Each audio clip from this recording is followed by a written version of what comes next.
ఆత్మీయ కథలు విశ్వాసంలో ఎదుగుచున్న ప్రతి ఒక్కరికి ఉపయోగపడే ఆత్మీయ కథలు. ఒకరోజు ఒక వ్యాపారస్తుడు తనకున్న డబ్బంతా లెక్క పెట్టుకొనుచుండగా అతని ఇంటికి ఒక పాస్టర్ గారు వచ్చారు. వచ్చి తలుపు తట్టి పిలిచారు.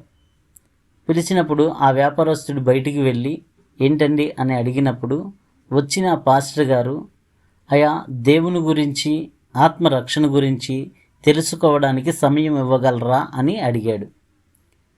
అప్పుడు ఆ వ్యాపారస్తుడు చిరునవ్వుతో, నాకిప్పుడు సమయం లేదండి అన్నాడు. సరేనండి, రేపు వస్తానని చెప్పి పాస్టర్ గారు వెళ్ళిపోయారు. మరలా మరుసటి రోజు వచ్చి పాస్టర్ గారు అదేవిధంగా అడిగారు. అడిగినప్పుడు మరలా చిరునవ్వుతో వ్యాపారస్తుడు, లేదండి, నాకు ఇప్పుడు సమయం లేదు అన్నాడు.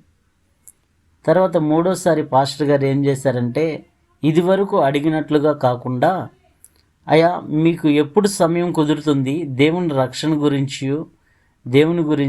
మీ యొక్క ఆత్మ రక్షణ గురించి మీరు తెలుసుకోవడానికి మీకు ఎప్పుడు సమయం కుదురుతుంది, ఆ సమయానికి నేను వస్తాను, ఆ సమయం నాకు చెప్పండి అన్నాడు.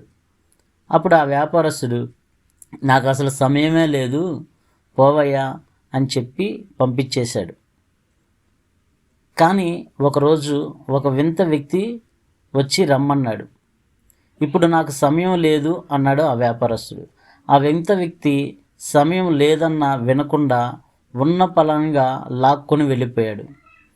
ఆ వింత వ్యక్తి ఎవరో కాదు, మరణం. అవును, మరణం మనల్ని సంధించినప్పుడు మనం సాకులు చెప్పడానికి వీల్లేదు. రేపు రమ్మని, పొమ్మని మనం అనడానికి వీలు లేదు, మరణించవలసిందే.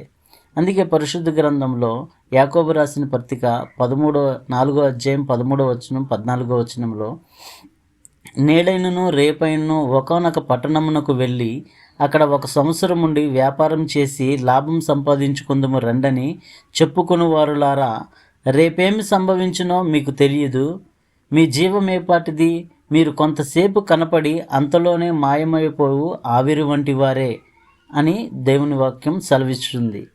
అయితే క్రీస్తు రక్తము ద్వారా మనకు పాపక్షమాపణ ఉంది.